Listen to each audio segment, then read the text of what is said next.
இந்த பேரும் சமஸ்கிருத பேராக இருக்குது. இவர் இந்தியன் சுவாமி, இந்தியாவை சேர்ந்தவர், சின்மயா மிஷனால் ரக்கப்பட்டிருக்கிறார். அப்போ இவர் இந்தியாவோட ரோண்ட பார்வையிலும் அந்தந்த காலங்களில் இருந்தது. ஒரு அப்பாவுக்கு ஒரு அம்மாவுக்கு ஒரு இடத்துல மகனாக பிறந்து வளர்ந்து வந்த அந்த வாழ்க்கை ஒரு மாயைக்கு உட்பட்ட வாழ்க்கை. நல்லூர் முருகப்பெருமான் தான் வேலன் என்ற பெயரை அடியனுக்கு தந்தது. இப்போ என்னுடைய பேர் தவத்திரு வேலன் சுவாமிகள். 87ஆம் ஆண்டு தியாக தீபம் திலீபன் அண்ணா நல்லூரில் உண்ணாவிரதம் இருக்கேக்க நான் எங்களோட மாமாவோட அம்மாவோட தம்பியோட நல்லூர் வீதியில் இருக்கிறேன். அப்போ நான் சிறுவன். மாவீரர்களுடைய வித்துடல்கள் எல்லாம் வரும். 93ஆம் ஆண்டு பூநகரி தாக்குதல், 91 ஆகாய கடல் வெளிச்சமர் தாக்குதல். எனக்குள்ள ஒரு கேள்வி, உண்மையிலேயே கடவுள் இருக்கிறாரா? கடவுள் இருந்தால் ஏன் இதெல்லாம் நடக்குது? அவர் எல்லாம் வல்லவர், எல்லாரையும் நினச்சி எல்லாத்தையும் நிப்பாட்டலாம் தானே. அப்போ சிறு வயதில் இந்த காலப்பகுதிகளில் என்னுடைய ஒரு இலட்சியமாக இருந்தவர் தமிழீழ தேசிய தலைவர் மேதகு வேலுப்பிள்ளை பிரபாகரன் அவர்கள்.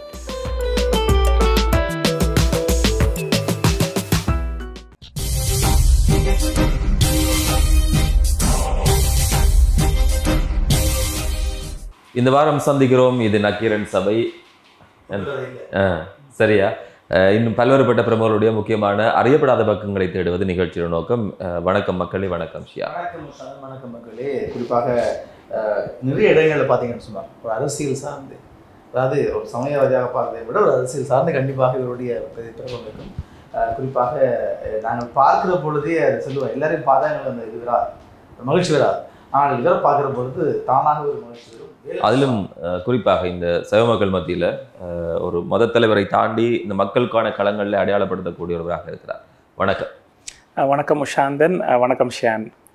நேயர்களே, யார் இந்த வேலன் சுவாமிகள்? பெற்றோர்கள், ஆரம்பகால வாழ்க்கை, இதை பற்றி சொல்லுங்கள். உண்மையில் துறவியாக வந்ததன் பிற்பாடு நாங்கள் பழைய கால வாழ்க்கையை பற்றி பெரிய அளவில் சொல்வதில்லை, இல்லை கதைப்பதில்லை என்ற ஒரு விடயம் இருக்கிறது. நாங்கள் எங்களுடைய துறவு தீட்சை எடுக்கும் பொழுது ஒரு சத்திய பிரமாணம் ஒன்று செய்கின்றோம். ஒரு அப்பாவுக்கு ஒரு அம்மாவுக்கு ஒரு இடத்துல மகனாக பிறந்து வளர்ந்து வந்த அந்த வாழ்க்கை ஒரு மாயைக்கு உட்பட்ட வாழ்க்கை, ஒரு பொய்யான வாழ்க்கை என்று சொல்லி இந்த துறவு வாழ்க்கைன்றது ஒரு புதிய வாழ்க்கை. அதில் எங்களுக்கு பேரும் அந்த சந்நியாச தீட்சை தரும் பொழுது மாற்றி வைக்கப்படுகிறது. அப்போ அந்த அடிப்படையில் நாங்கள் பூர்வாசிரமம் என்று சொல்கிறது பழைய வாழ்க்கையை, அதை பொதுவாக கதைப்பதில்லை. அந்த விதத்தில் நான் மேலோட்டமாக நீங்கள் கேட்டதன் நிமித்தம் சில விடயங்களை சொல்கிறேன். என்னுடைய பிறப்பு யாழ்ப்பாணத்திலே தான் நான் பிறந்திருந்தேன். இங்கே பிறந்து கிட்டத்தட்ட சிறு வயது காலம் இங்கே யாழ்ப்பாணத்தில் தான் கழிந்தது. அதுக்கு பிற்பாடு தந்தையாருடைய ஒரு அரச வங்கியிலே அவர் ஒரு உயர் பதவியை வகித்திருந்தார். அப்போ அவருக்கு அதுக்கு பிறகு கொழும்பில் வேலை செய்ய வேணும் என்ற ஒரு நிலப்பாடு வருதுன்னா அந்த பதவிக்குரியால் கொழும்பில் தான் இருக்க வேணும் என்ற அடிப்படையில். அப்போ அதில் 97ஆம் ஆண்டு நான் பாடசாலையில் படித்து கொண்டிருக்கும் பொழுது அப்போ மன விருப்பம் இல்லாமல் யாழ்ப்பாணத்தை விட்டு கொழும்புக்கு போகிறோம். அழுது தான் போனான், விட்டுட்டு போக விருப்பம் இல்லை. அப்போ இராணுவ கட்டுப்பாடு யாழ்ப்பாணத்தில். தந்தையாருக்கு ஹார்ட் அட்டாக் வந்துட்டுது. அப்போ வைத்தியர்களுடைய ஆலோசனை, நீங்கள் குடும்பம் இங்கே தனியே, நீங்கள் அங்கே தனியிருந்து வேலை செய்யும்போது 2 தங்கச்சி மேலே இப்போ பொம்பளை பிள்ளைலாம் இருக்கிறபடியாக இராணுவ கட்டுப்பாடு என்றபடியாக யோசிக்கிறீங்கள் என்று சொன்னால ஒரு இடத்துல நாங்கள் இருக்க வேணுமென்ற ஒரு வைத்திய நிபந்தனை வந்ததால் இயற்கையினுடைய ஏற்பாடு நான் கிளம்புக்கு போய் இப்போ நாங்கள் கிளம்பில் தான் உயர்தர படிப்பு படிக்கிறேன். அதுக்கு பிறகு இங்கே யாழ்ப்பாணம் இந்து கல்லூரியில் படித்தேன். நான் கொழும்பில் பம்பலப்பட்டி இந்து கல்லூரியில் படித்தேன். நான் அதுக்கு பிறகு மொரட்டுவ பல்கலைக்கழகத்துக்கு பொறியியல் படத்துக்கு தெரிவு செய்யப்பட்டு அங்கே 4 வருடங்கள் அந்த பொறியியல் கல்வியை பூர்த்தி செய்து அதுக்கு பிறகு தான் நான் இந்தியாவில் ஆன்மீக படிப்புக்காக சென்று அங்கே ஆன்மீக படிப்பை மேற்கொண்டு அதுக்கு பிறகு துறவியாகி 2007ஆம் ஆண்டு மீண்டும் நான் 2007 கடைசியில் மீண்டும் இலங்கைக்கு வருகிறேன். சரி, இதுக்குள்ள அம்மா சகோதரிகள் இவர்களை பற்றி சொல்லுங்கள். ஓம். நான் தான் குடும்பத்தில் மூத்தவர். 2 சகோதரிகள், ஒரு சகோதரன். எனக்கு அடுத்த 2 பெண் சகோதரிகள், கடைசி சகோதரன். அவர்கள் என்ன செய்கிறார்கள், எங்கே இருக்கிறார்கள்? ஓம். மூத்த சகோதரி திருமணம் முடித்து ஆஸ்திரேலியாவில் இருக்கிறா. அவருக்கு 2 பிள்ளைகள். அடுத்த சகோதரி இங்கே தாய் தந்தையருடன் இருக்கிறா. அவனும் திருமணம் முடிக்கவில்லை. கடைசி தம்பி அவர் திருமணம் முடித்து லண்டனில் இருக்கிறார். சரி, சிவபால கணேசன் அதாவது அண்ணனுடைய பேர் வைத்து அப்புறம் தம்பியுடைய பேராக எப்படி மாறியது? சிவபால கணேசன் என்பது தந்தையாருடைய பெயர். அப்போ என்னுடைய பெயர் வந்து பழைய பெயர் பொதுவாக சொல்வதில்லை. சொல்லத்தான் வேணுமா அல்லது? தந்தையாருடைய பேர் சிவபால கணேசன், என்னுடைய பேர் யாஹரன். அதுக்கு பிறகு நான் இந்த ஆன்மீக படிப்புக்கு போன பொழுது நான் இந்தியாவிலே சின்மயா மிஷனிலே முறையான பயிற்சியை பெற்றிருந்தேன். அங்கே 2 வருடங்கள் அங்கே ஆசிரமத்துக்குள்ளே தங்கியிருந்த அந்த பயிற்சியை பெற்ற பிறகு முதல் வந்த தீட்சை வந்து பிரம்மச்சரிய தீட்சை. இப்போ பிரம்மச்சரிய தீட்சையில் எனக்கு பிரம்மச்சரிய பெயர் வழங்கப்படுது. பிரம்மச்சாரி ஜாகிரத் சைத்தன்யா, சமஸ்கிருத மொழியிலான பெயர். ஜாகிரத் என்றால் ஜாக்கிரதையாக இருக்கணும் என்று கதைப்பது தானே சாதாரணம். விழிப்பாக இருப்பவர், ஏனையவர்களை விழிப்படைய செய்பவர் என்பதுதான் அதனுடைய அர்த்தம். அந்த பேர் வழங்கப்பட்டு அப்போ மஞ்சள் உடுப்பு, நாங்கள் காவியெல்லாம் மஞ்சள். அந்த பிரம்மச்சாரியாத்தான் நான் இங்கே இலங்கைக்கு வாரன். பிரம்மச்சாரி ஜாக்கிரத் சைத்தன்யாண்டு 97ஆம் ஆண்டு நவம்பரில் வாரன். அதுக்கு பிறகு அடுத்த தீட்சை 2018ஆம் ஆண்டு மகா சிவராத்திரி அன்று. அது சுவாமி சிதாகாசானந்த சரஸ்வதி என்ற அந்த பரம்பரையினுடைய சன்னியாச பேர் வழங்கப்பட்டுத்தான் காவி உடை வழங்கப்படுகிறது சின்மயா மிஷன் மூலமாக 2018 சிவராத்திரி அன்று. அதுக்கு பிறகு 2020ஆம் ஆண்டு நான் சின்மயா மிஷனை விட்டு நான் விலகிறேன். இந்த சுய விருப்பத்தின் பேரில் விலகிறேன். விலகினக்கு பிறகுதான் நல்லூர் முருகப்பெருமான் தான் வேலன் என்ற பெயரை அடியனுக்கு தந்தது. இப்போ என்னுடைய பேர் தவத்திரு வேலன் சுவாமிகள். விரிவாக பேசலாம். அதுக்கு முதல்ல வந்து நீங்க ஒரு பொறியியல் பட்டத்தை முடிக்கிறீர்கள், பொறியியலாளராக வெளியே வருகிறீர்கள். அதுக்கு பிறகு இந்த ஞான உணர்வு அல்லது இதுதான் என்னுடைய எதிர்காலமாக இருக்க போகிறது, என்ன காரணம் அதை உங்களை மாற்றியது? அது வந்து உண்மையில என்னுடைய வாழ்க்கையில் எல்லாருமே கேட்குற ஒரு அடிப்படையான கேள்விதான். சிறு வயதில் இந்த மண்ணில் பிறந்து வளர்ந்த பொழுது யுத்த சூழல். அப்போ எனக்கு ஞாபகம் இருக்கிறது 87ஆம் ஆண்டு தியாக தீபம் திலீபன் அண்ணா நல்லூரில் உண்ணாவிரதம் இருக்கேக்க நான் எங்களோட மாமாவோட அம்மாவோட தம்பியோட வந்து நல்லூர் வீதியில் இருக்கிறேன். அப்போ நான் சிறுவன். அப்போ அங்கே இருந்து அந்த உண்ணாவிரதத்தில் அடையாளமாக நிறைய மாணவர்கள் வந்தது. நான் ஒரு நாளோ 2 நாள் வந்திருந்ததாக ஞாபகம். அதுதான் என்னுடைய இந்த தமிழ் தேசியம் அல்லது இந்த அரசியல் சார்ந்த எனக்கு ஞாபகம் இருக்கிற ஆரம்பம் என்று சொல்லலாம். அப்புறம் திலீபன் நடதுக்கு பிறகு எங்களோட வீட்டுக்கு முன்னாலெல்லாம் இந்த சின்ன இதாக வச்சு திலீபனோட படம் வச்சு பூ எல்லாம் வச்சு அதெல்லாம் இது செய்கிறது. அதுக்கு பிறகு இங்கே 97ஆம் ஆண்டு மட்டும் இருக்கும் பொழுது நடந்த யுத்தங்கள், குண்டு வீச்சுக்கள், 95 வெளியாம இடப்பெயர்வு, அப்போ இதெல்லாம் கண்ணுக்கு முன்னால் பார்த்தா பிறகு ஒரு பெரிய கேள்வி. இப்போ மாவீரர்களுடைய வித்துழல்கள் எல்லாம் வரும். 93ஆம் ஆண்டு பூநகரி தாக்குதல், 91 ஆகாய கடல் வெளிச்சமர் தாக்குதல். அப்போ வந்த பொழுது நான் என்ன அறியாமலே போவேன் அஞ்சலி செலுத்த. போய் அங்கே நிற்க அப்படி கண்ணால் தண்ணியாக ஓடும். ஒவ்வொரு நாளும் பத்திரிகை எடுத்தால் பார்க்குறது எத்தனை இராணுவத்தினர் கொல்லப்பட்டார்கள். இப்படி இந்த யுத்த சூழலை பார்த்த பொழுது அந்த உணர்வு மேலோங்கி இருக்கிற அதே நேரம் எனக்குள்ள ஒரு கேள்வி, உண்மையிலேயே கடவுள் இருக்கிறாரா? கடவுள் இருந்தால் ஏன் இதெல்லாம் நடக்குது? அவர் எல்லாம் வல்லவர், எல்லாரையும் நினச்சி எல்லாத்தையும் நிப்பாட்டலாம் தானே. இங்கே மட்டும் இல்லை, உலகளாவிய ரீதியிலே எவ்வளோ அழிவுகள், எவ்வளோ இதெல்லாம் நடக்குது. அப்போ கடவுள் இல்லை, அது சும்மா சமயம் என்ற பேரில் எல்லாம் கட்டுக்கதை கட்டி பயப்படுத்துறதுக்காக, எல்லா சமயங்களும் எங்களை விரட்டுறதுக்காக கடவுள் கதை என்ற ஒரு இது வந்த கட்டத்தில் தான், அந்த கேள்வி வந்த கட்டத்தில் நான் யாழ்ப்பாணத்தை விட்டு கொழும்புக்கு போகிறேன். அப்போ அந்த இடத்துல நான் யோசிக்கிறேன். அப்போ சிறு வயதில் வந்து இந்த காலப்பகுதிகளில் என்னுடைய ஒரு இலட்சியமாக இருந்தவர் தமிழீழ தேசிய தலைவர் மேதகு வேலுப்பிள்ளை பிரபாகரன் அவர்கள். பிறகு நான் கொழும்புக்கு போனதன் பிற்பாடு அப்போ எனக்கு ஒரு கேள்வி வருது, விஞ்ஞானத்தினூடாக இதுக்குரிய விடைகளை கண்டுபிடிக்கலாம் என்றுதான் A லெவலில் மேத்ஸ் படிக்கிறேன், சயின்ஸ். அப்போ எனக்கு பிடிச்ச பாடம் வந்து பௌதிகவியல். அல்பர்ட் ஐன்ஸ்டைன் என்றவர் எனக்கு பிடிச்ச ஒரு விஞ்ஞானியாக இருக்கிறார், ரோல் மாடல்.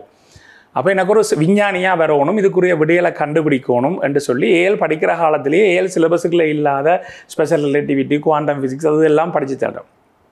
பிறகு அதுலேயும் ஒரு கட்டத்தில் ஒரு முடிவு வருது, விஞ்ஞானத்தால் இதுக்குரிய விடையை கண்டுபிடிக்கலாண்டு, மெஞ்ஞானத்தினால இதுக்குரிய விடையை கண்டுபிடிக்கலாம் என்ற சிந்தனையை எனக்குள்ளே ஏற்படுத்தினவர் சுவாமி விவேகானந்தர். அப்போ விஞ்ஞானி அல்பர்ட் ஐன்ஸ்டைன்லேருந்து சுவாமி விவேகானந்தர், வீரத்துறவி சுவாமி விவேகானந்தர் என்ற ரோல் மாடலாக வாரார். வந்த பிறகுதான் அப்போ ஏஎல் படித்து முடியுது. அப்போ ஏஎல் காலப்பகுதி வந்து விஞ்ஞானியாக வரணும் என்ற நிலை இருந்து, ஏஎல் முடிஞ்சு மொரட்டோ பல்கலைக்கழகம் தொடங்குகிற அந்த இடைவெளிக்குள்ள தான் விஞ்ஞானத்துலேருந்து நான் மெஞ்ஞானத்துக்கு மாறுறேன். பிறகு பல்கலைக்கழக காலம் முழுக்க விஞ்ஞானத்தில் அந்த நேரத்தில் கொழும்பில் இயங்கி கொண்டிருந்த சிம்மியா மிஷன்ட தொடர்பு எனக்கு வருகுது. அப்போ நான் சிம்மியா மிஷனில் படிப்படி முதல்ல ஒரு முகாமுக்கு போயிருந்தேன். நான் ஒரு வதிவிட பயிற்சி முகாம் 2000ஆம் ஆண்டு டிசம்பர். அந்த முகாமில் பெஸ்ட் கேம்பர் அவார்டு எடுத்து பிறகு அதுக்கு பிறகு சிம்மியா மிஷன் செயற்பாடில் ஈடுபட்டு அகில இலங்கை ரீதியில் சிம்மியா மிஷனுடைய இளைஞர் அணிக்கு பொறுப்பாக இருந்து பிறகு வந்து தான் நான் தீர்மானிக்கிறேன் இந்தியாவுக்கு போய் இந்த சாஸ்திரங்களை முறைப்படி படிக்கணும், அதனூடாகத்தான் இந்த கேள்விக்கு விடியலை கண்டுபிடிக்கலாம் என்று சொல்லித்தான் 2005ஆம் ஆண்டு மொரட்டுவ பல்கலைக்கழக படிப்பை நிறைவு செய்துவிட்டு இந்தியாவுக்கு போகிறேன். சரி, அப்படி போயிருக்கல ஒரு தொழில் ரீதியாக அல்லது ஒரு புலமை ரீதியாக ஒரு சான்றிதழ் வைத்திருக்கக்கூடிய பொறியியலாளர் அதெல்லாவற்றையும் விட்டு துறவு வாழ்க்கைக்கு போக போகிறீர்கள். வீட்டிலே சொல்கிற போது பெற்றோர்கள் கஷ்டப்பட்டு கற்பித்திருப்பார்கள், பெரும்பாலும் பொருட்செலவு இருந்திருக்கும், குடும்பத்தில் மூத்த பிள்ளை இருக்கக்கூடிய பெரிய விஷயமே அந்த மூத்த பிள்ளை ஒழுங்காக இருந்தால் தான் மிச்ச பிள்ளை அது நிறைய இடத்துல ஏய்ச்சி விழும். இப்போ முதல் பிள்ளை இருக்கக்கூடிய நீங்கள் இப்படி போகிறீங்க, வீட்டில் சகோதரர்கள், பெற்றோர்கள், உறவினர்கள், உங்களுக்கு கற்பித்திருக்கக்கூடிய ஆசிரியர்கள் என்ன சொன்னார்கள்? அவர்கள் உண்மையில் யாருமே ஏற்றுக்கொள்ளவில்லை, பயங்கர எதிர்ப்பு. அப்போ அந்த எதிர்ப்பு நடக்கிற அந்த கட்டம் வந்து உண்மையில் 2004ஆம் ஆண்டு டிசம்பர் மாதம் சுனாமி அலை அடிச்சிருக்கக்கூடிய காலப்பகுதி. என்னுடைய வாழ்க்கையிலேயும் சுனாமி அலைன்னு தான் சொல்ல வேணும்.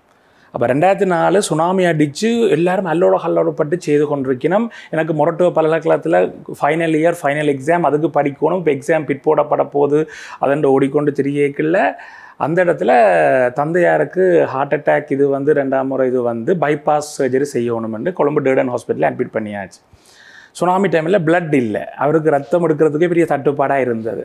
அப்போ என்னுடைய தந்தையார் தாயனுடைய வழி உறவினர்கள் எல்லாம் சொல்கிறார்கள், உன்னால் தான் அவருக்கு ஹார்ட் அட்டாக், நீ சுவாமியாக போகிறேன்னு சொல்லி. அப்போ கொஞ்சம் சின்ன தாடி விட்டுருந்தேன், இதெல்லாம் வச்சு நீ சாமி போக்கு, இந்த கவலையெல்லாம் அவருக்கு இந்த மாதிரி நிலைமை வந்துட்டேன் ஆப்ரேஷன் தியேட்டருக்கு போகும்போதிலே சொல்லினோம்.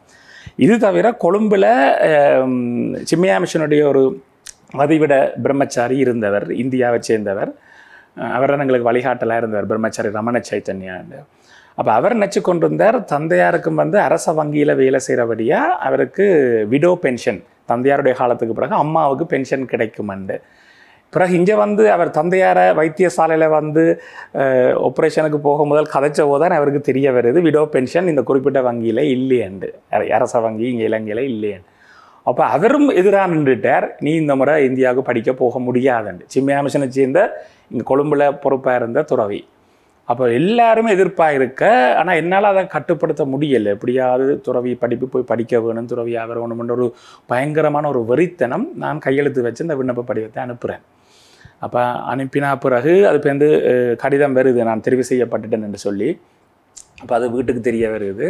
அப்போ அப்பா அம்மா கொஞ்சம் சொல்லினோம், அப்படின்னா நாங்கள் எல்லாம் தற்கொலை செய்ய போகிறோம், அது இதெல்லாம் பெரிய சண்டையே நடந்தது. அப்போ நான் சொன்னேன், எனக்கு நீங்கள் மட்டும் அப்பா அம்மா இல்லை, எனக்கு எல்லாருமே அப்பா அம்மா தான் அப்படின்னு சொல்லி. சின்ன வயசுலேயே நான் யோசிக்கிறது கனவிலும் வெறும் நார்மலாக சாதாரணமாக யோசிப்பேன். நான் வந்து ஒரு தனித்தவன், எனக்கு அம்மா அப்பா சொந்த பந்தம் எதுவும் கிடையாது, முழு உலகத்தில் இருக்கிற அத்தனை உறவுகளும் எனக்கு சொந்தக்காரர்கள் என்னென்னா தண்டவாட்டில் வரும். எனக்கு அது ஏன் வந்தது எப்படி வந்ததுன்னு எனக்கு தெரியாது.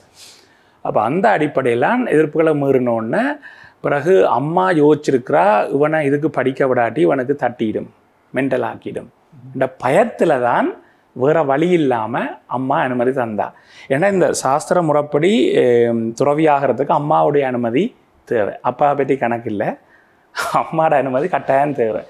அப்போ அம்மா விரும்பி தெரியல, விருப்பம் இல்லாமல் இவன் இப்படி போனால் போய் படித்து எங்கேயோ ஒரு இடத்த ஒரு காவியை உடுத்துக்கொண்டு ஒரு சுவாமியாவது இருப்பான், தேவை நேரம் நாங்கள் கதைக்கலாம் பார்க்கலாம்ன்றான் அவட சிந்தனை. சித்தனெல்லாம் பாதிக்கப்பட்டால் அதுவும் இல்லை என்ற ஒரு நிலையில் தான் அவள் உடன்படுறா.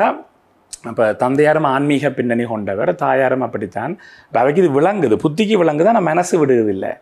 அப்போ அந்த இடத்துல சொன்ன அப்புறம் தான் நான் போகிறேன். அப்போ நானும் சொல்லேக்க முதல் போனான், படித்து போட்டு வாரேன்னு தான் போனேன்.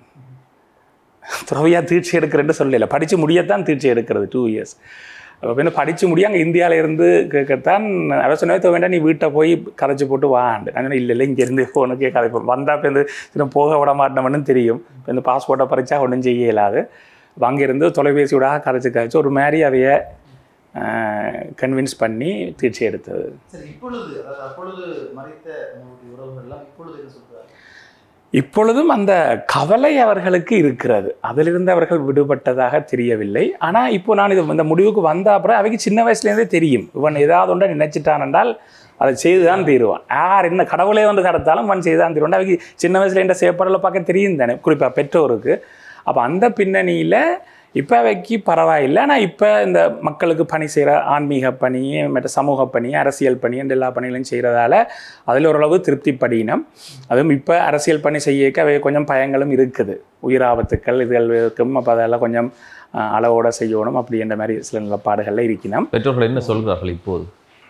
இப்போது அவர்களுடைய நிலை இப்போ அவர்களுக்கு விளங்குது, இவனுக்குள்ளே ஏதோ ஒரு வித்தியாசமான ஒரு சக்தி இருக்குன்றப்ப அந்த மதிப்பும் இப்போ அவைக்கு வர தொடங்குது மெல்ல மெல்லமாக படிப்படியாக. அப்போ அவைக்கு இது விளங்குது, இது எங்களுடைய குழந்தை என்றில்லை, இது எல்லாருக்குரிய மகன் என்ற ஒரு நிலை அவைக்கு அது வருது. இப்போ நான் சில இடங்களில் வந்து மாவீரர் பெற்றோர் கௌரவிப்பு மற்றும் இந்த நினைவேந்தல்கள், பொதுவான போராட்டங்கள் இதெல்லாம் பங்கு பெற்றும் போது குறிப்பாக மாவீரர் போராளி குடும்பங்களுடைய தாய்மார்கள் வந்து என்னோட கதை கேட்க அவன் மகன் என்று சொல்லித்தான் கதைக்கினான்.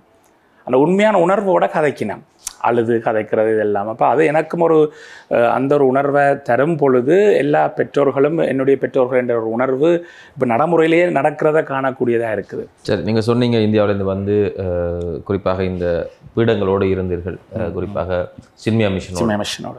அதுக்கு பிறகு வேலன் சுவாமிகளாக தவிர வேலன் சுவாமிகளாக மாற்றம் பெறுகிறார். அதுக்கிடையில் என்ன நடக்குது? ஏன் அந்த இடத்தை விட்டு வெளியே வருகிறீர்கள்? ஓம் நான் சின்மியா மிஷனில் போய் இந்தியாவில் படித்து தீட்சி எடுத்து வந்தது.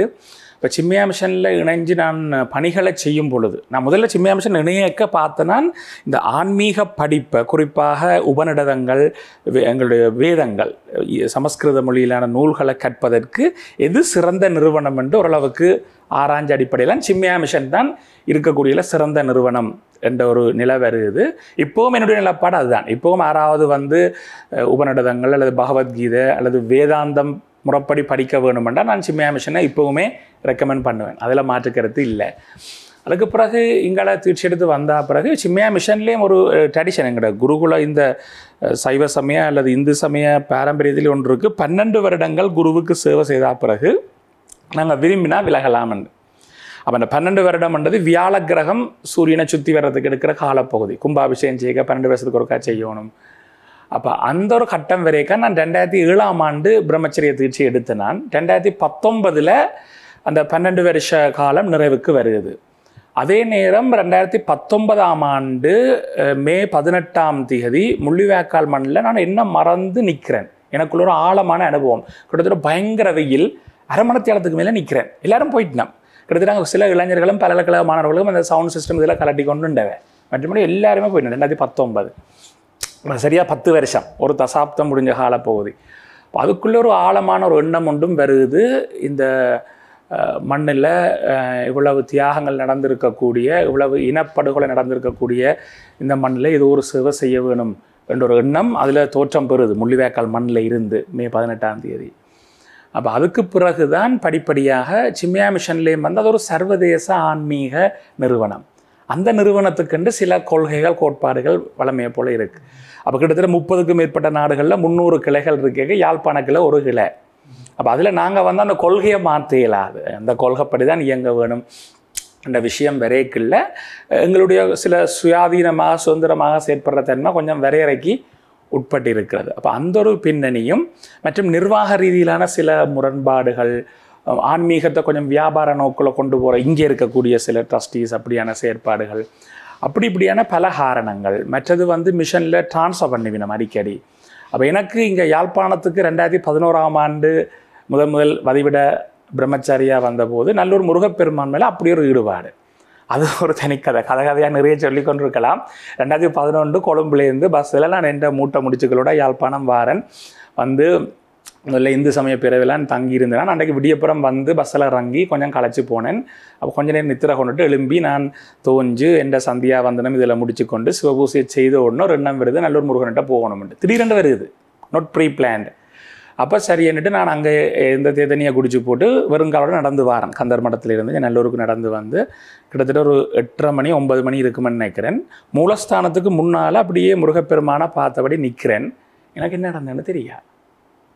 ஒரு சொல்லினோம் கோயில் பூட்ட போகிறோம்ண்டு 12 ஹால் நிற்கிறேன் அசையாமல். அவ்வளோ நேரம் நின்றுருக்கிறேன். முருகப்பெருமான் அதான் அன்றைக்கு நான் யாழ்ப்பாணத்துக்கு வதிவிட ஆச்சாரியர் என்ற தீர்மானம் எடுக்கப்பட்டு வந்த முதல் கணப்பொழுது.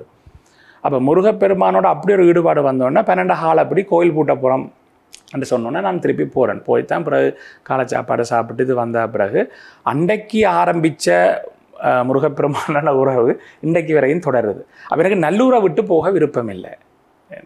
அதே மாதிரி சிம்மியா மிஷனில் நான் இருக்கும் பொழுதும் நல்லூர் ஆலயத்துக்குள்ள ஆன்மீக ரீதியான அனுபவங்கள் எனக்கு ஏற்பட்டிருக்குது, ஆழமான அனுபவங்கள். அப்போ அந்த வகையில் மிஷனில் இருந்தால் ட்ரான்ஸ்ஃபர் பண்ணால் இப்போ எங்கள்கிட்ட பெரிய சுவாமி அமெரிக்காவுக்கு போனால் நான் உடனே போகும். அதான் அந்த குரு சிஷ்ய உறவு முறை. அங்கே எதிர்த்து கதைக்க முடியாது, கேட்க முடியாது. அப்படி பல காரணங்களுக்காக மற்ற அரசியல் செயற்பாடுகள் சமூக செயற்பாடுகளில் மிஷன் பெரிய அளவில் ஈடுபடுவதற்கு அனுமதி இல்லை. அங்கே பஜனை செய்யலாம், வகுப்புகள் நடத்தலாம், சமய பிரசங்கம் வெளியே மக்கள் எழுச்சி போராட்டங்களில் ஒரு சமயத்தலைவராக போய் ஒரு ஆசியுரை அனைவருக்கும் ஆசி உண்டாகட்டும் ஆசி கொடுத்துட்டு வரலாமே தவிர அதுக்கு மேலே ஒரு செயற்பாட்டாளராக ஒரு ஆக்டிவிஸ்டாக செயற்பட முடியாது. மிஷன்ட கொள்கை, சிம்மியா மிஷன்ட கொள்கை. இப்படியான பல காரணங்களுக்காகத்தான் அந்த 12 வருடங்களும் நான் முழுமையாக அர்ப்பணித்து சிம்மியா மிஷனுக்கு சேவை செய்தேன். அதை யாரும் குறை சொல்ல முடியாது. அப்போ சிம்மியா மிஷன் சுவாமி சிம்மியானந்தர் தான் இப்போவும் என்னுடைய இந்த ஆன்மீக இதுக்கான குருவாக இருக்கிறார். குருவை நான் மாற்றையில். அந்த அடிப்படையில் நான் 12 வருஷம் முடிய சிம்மியா மிஷனை விட்டு சுதந்திரமாக வருவோம் என்றும் நல்லூர் முருகப்பெருமானால் கவரப்பட்டு வந்தது. அப்போ அதை நான் சொல்கிறது அம்மா பெற்று வளர்த்து அப்பாட்ட கொடுத்து அப்பா பல்கலைக்கழக படிப்போடு எனக்கு யோகாசன முதல் குரு என்னுடைய தந்தையார், எனக்கு பன்னிச முதல் குரு என்னுடைய தந்தையார், எனக்கு சைவ சித்தாந்தம் முதல் குரு என்னுடைய தந்தையார். யோகா பன்னிச சைவ சித்தாந்தம் 3ம் சிறு வயதிலேயே அத்துப்படி. ஏன்னா தந்தையார் தான் காரணம் பிரதானம். அவர் 3லேயும் எக்ஸ்பர்ட். அப்போ அந்த பின்னர் இப்போ தந்தையார் சைவ சித்தாந்தத்தில் எம்ஏ முடிச்சு விட்டு இப்போ இலங்கையில் இன்றைக்கு உயிரோடு வாழ்ந்து கொண்டிருக்கிற சைவ சித்தாந்தத்தை பின்பற்ற ஒரு 3-4 பேரில் அவரும் ஒரு ஆள். நாலேஜ் மட்டுமில்லை, ப்ராக்டிஸாக வாழ்ந்து கொண்டிருக்கிறவர்கள் இல்லை. அப்போ அந்த பின்னணியில் தான் நான் பிறகு இங்கே முருகப்பெருமானால் கவரப்பட்டு அப்போ அம்மா பெற்று வளர்த்து அப்பாட்ட கொடுத்து அப்பா இந்த படிப்புகளையும் பல்கலைக்கழகம் படிப்பையும் படிச்சுட்டு குருவிட்ட ஒப்படைக்கிறார். குரு சுவாமி சிம்மியானந்தர். அவர் எனக்கு இந்த ஞானத்தையும் தீட்சை பிரம்மச்சரிய தீட்சை சன்னியாசி தீட்சையும் தந்து முருகப்பெருமானிட்ட ஒப்படைச்சு 2020ஆம் ஆண்டு வைகாசி விசாகத்தண்டு தான் முருகப்பெருமான் வேலன் என்ற பெயரை எனக்கு தாரார்.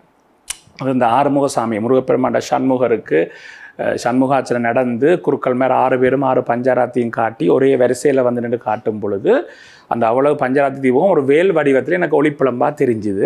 அந்த நேரம் வேலன் என்ற சொல்லு என்ற மனதில் தோன்றினதில் கடவுள் தோன்ற செய்தார். நான் என்ன பேரென்று கேட்டு தான் அண்டே போனேன். அதுக்கு முதல் முருகப்பெருமான் கனவுல தோன்றி சொன்னவர், நீ நாளண்டைக்கு வா உனக்கு நான் பேர் தாரனண்டு. அதன்படி தான் நான் போனேன். போய் அந்த பேர் தந்த அப்புறம் நான் அந்த பேரையே வச்சு கொண்டிருக்கிறேன். அப்போ சில பேர் இப்போ சொல்லுவினம் இவர் தனக்குத்தானே பேர் வச்சு கொண்டாருண்டு. அது எனக்கும் முருகப்பெருமானுக்கும் மட்டும்தான் எது உண்மை என்றது தெரியும். அரசியலில் எவ்வாறு ஈடுபாடு வந்தது? ஓமம் அது உண்மையிலே சிறு வயதிலே இந்த மண்ணிலே வாழ்ந்த அந்த அனுபவங்கள் நான் அதை பற்றி உங்களுக்கு சொல்லியிருந்தேன் ஏற்கனவே. அந்த வெளிப்பாடு அதன் பின்னணியாக இங்கே வந்த பிறகு சிம்மியா மிஷனில் இருக்கே நான் அரசியல் செயற்பாடுகளில் ஈடுபட்டு கொண்டு தான் இருந்தேன். 2011 இங்கே வந்த பொழுது சிம்மியா மிஷன் துறவியாக தமிழ் சிவில் சமூக அமையம் செயற்பட்டு கொண்டிருந்தது. அப்போ சில சைவ அமைப்புகள் என்னிடம் வேண்டுகோள் விடுத்து கொண்டிருந்தவை.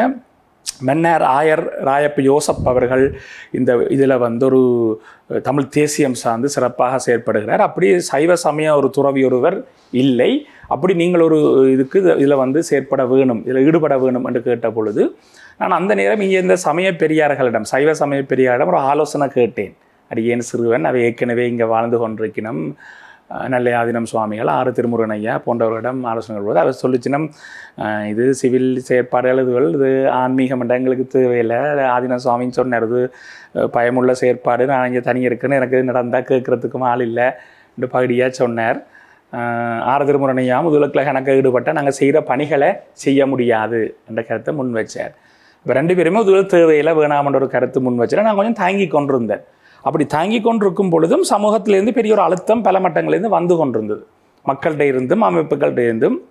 அப்போ தமிழ் சிவில் சமூக அமையத்தில் இணையலாமா இல்லையான்னு யோசிச்சு கொண்டிருக்கிற காலகட்டத்தில் தமிழ் மக்கள் பேரவை தோற்றம் பெற்றது.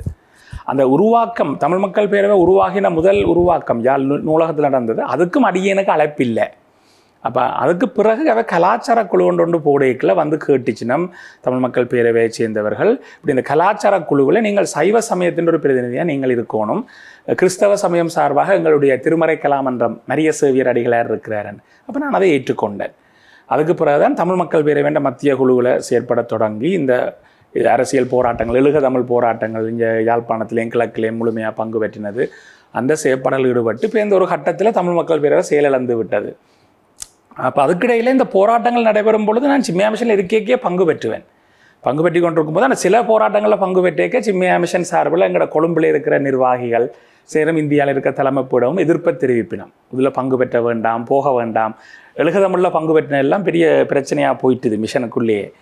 அப்போ அந்த பின்னணிகளில் அதாவது அவை என்னென்னா இது அரசியல் எங்களுக்கு தேவையில்லை, ஆன்மீகம் தான். அப்போ அந்த விஷயங்களும் இருந்து கொண்டிருக்கிற ஒரு கட்டத்தில் தான் பிறகு நான் சிம்மியா மிஷனை விட்டு தனியாக வருவோம் என்ற ஒரு நிலப்பாடு வந்ததன் பிற்பாடு இந்த வலிந்து காணாமலாக்கப்பட்ட உறவுகள் அடிக்கடி போராட்டங்களையும் சந்திக்கிற நேரையும் சந்திக்கும் பொழுது தான் ஒரு நாள் அப்போ நான் சிம்மியா மிஷனில் இருக்கைக்கே ஒரு குழந்தை, நான் நினைக்கிறேன் 9ஆம் ஆண்டு படிக்கிற குழந்தை, அந்த சந்திப்பு முடியல நேரம் போயிட்டோம். அவன் தாயும் வேறு 2-3 அம்மா மாதிரி நின்றவன். அந்த பிள்ளை வந்து கேட்குது, சுவாமி என்னுடைய அப்பா இருக்கிறாரா இல்லையாண்டு. எனக்கு அடிக்கடி அந்த கேள்வி வருது. அதில் என்னால் படிக்க முடியலை, நாளைக்கு எக்ஸாமண்டா கூட என்னால் படிக்க முடியலை. கடைசி 2009 அப்பாவை கையளித்தது, அவர் இருக்கிறாரா இல்லையான்றது எனக்கு பெரிய வேதனையாக இருக்குன்னு சொல்லி அந்த பிள்ளை அழத்தொடங்கிட்டது. அழத்தொடங்கினோன்னா அந்த பிள்ளையோட தாய் சொல்கிறா, எங்கட அரசியல்வாதிகள், தமிழ் அரசியல்வாதிகள் எங்கட பிரச்சனையை தங்கட அரசியலுக்காக, தங்கட கட்சி நலனுக்காக பயன்படுத்தினோம். அரசாங்கத்துக்குள்ள வேலை செய்கிறாக்கள் இதை பற்றி கதைக்கணும் இல்லை, அவைக்கு பயம், வேலை போயிடும் இல்லை உயிர் போயிடும். அது வந்து மற்றவையும் இப்படி சர்வதேசம் வந்து ஒவ்வொரு அறிக்கையில் எடுத்து எங்கட தரவுகளை திரட்டினதை தவிர ஒன்றையும் சர்வதேசமும் செய்தில்லை. சுவாமி நீங்களே எங்களுக்காக குரல் கொடுக்குறீங்கள் இல்லை என்று கேட்ட பொழுது, அப்போ நாங்கள் உங்களை கடவுள்கிட்ட ஒரு பிரதிநிதியாக பார்க்குறோம், உங்களுக்கு யாருக்கு பயம், என்னத்துக்கு பயம், நீங்களே எங்களுக்காக நீதிக்காக உண்மைக்காக குரல் கொடுக்க மறுக்கிறீங்கள். அந்த தாயும் கேட்டு அந்த கலந்துரையாடல் முடிஞ்சு போனால் அப்புறம் எனக்கு ஒரு 3-4 நாள் நித்திரை இல்லை. அப்போ அது எனக்குள்ள ஒரு ஏற்கனவே நான் பங்கு பெற்றி கொண்டு தான் இருந்தேன். 2011 விட 2009 சிம்மியா மிஷன் இருக்கைக்கு இந்த அரசியல் பயணம் தொடங்கிட்டு அங்கே, அதாவது ஐடிபி கேம்ப்ஸ், பவுனிக்குளம், செட்டிக்குளம், இல்லை ராமநாதன் முகாம், மற்ற அருணாச்சலம் முகாம், இந்த முகாம்களுக்கெல்லாம் நாங்கள் சிம்மியா மிஷன் ஊடாகவே வந்து நிறைய உதவிகள் செய்திருக்கிறோம் அந்த நேரத்தில். அப்போவே அந்த முகாம்களில் நான் நேராக போயெல்லாம் பார்த்துருக்கிறேன் பிரம்மச்சரியாக இருக்கேக்க. அப்போ அந்த இதுலேருந்து அந்த உணர்வு மீண்டும் தொடங்கிட்டு அப்புறம் 2011 இங்கே வந்தால் பிறகு இந்த போராட்டங்களில் பங்கு பெற்று இப்படி வந்து தான் இது ஒரு உத்வேகத்தை தந்த பிறகு தான் 2020ஆம் ஆண்டு வேலன் சுவாமிகளாக வாரன் வைகாசியில் பிறகு முருகப்பெருமானே திருப்பி கந்த சஷ்டி காலத்தில் கனவுல தோன்றி சொல்கிறார், நீ ஒரு ஆச்சிரமத்தை உருவாக்கண்டு. அதன்படி தான் சிவகுரு ஆதீனம் என்று 2020 கார்த்திகை விளக்கீட்டுக்கு நல்லூரில் அங்குரார்ப்பணம் செய்யப்படுது. அதுக்கு பிறகு 2021 பிப்ரவரி 4 சுதந்திர தினத்துக்கு என்ன செய்யலாம், கருப்பு கொடி கட்டலாம் என்ற சிந்தனைகள் வரைக்கில் தான் இந்த P2P போராட்டம் வருது. அந்த P2P போராட்டத்துக்கு பிறகு தான் நிறைய பேருக்கு வேலன் சுவாமிகள் என்ற பேர் தெரிய வருது. இப்போ அவன் நிற்கிறவன் என்னென்னா P2P போராட்டத்தினூடாகத்தான் வேலன் சுவாமியில் ஏதோ ஆகாசத்துலேருந்து வந்து குதிச்சேன். அதுக்கு மேல் பிரம்மச்சாரி ஜாகிரத் சைத்தன்யா, நல்லூரில் பஜனை எல்லாம் செய்கிறது, அதை விட சுவாமி சிதாகாசானந்த சரஸ்வதி, அது இப்போ இங்கே உள்ளூருக்குள்ளே எல்லாருக்கும் தெரியும் சிம்மியா மிஷன் சுவாமி என்று. நிறைய பேருக்கு ஒரு சிந்தனை, இவர் இந்தியன் சுவாமி, இந்த பேரும் சமஸ்கிருத பேராக இருக்குது, இவர் இந்தியன் சுவாமி, இந்தியாவை சேர்ந்தவர், சிம்மியா மிஷனால் ரக்கப்பட்டிருக்கிறார், அப்போ இவர் இந்தியாவோட ரோண்ட பார்வைகளும் அந்தந்த காலங்களில் இருந்தது.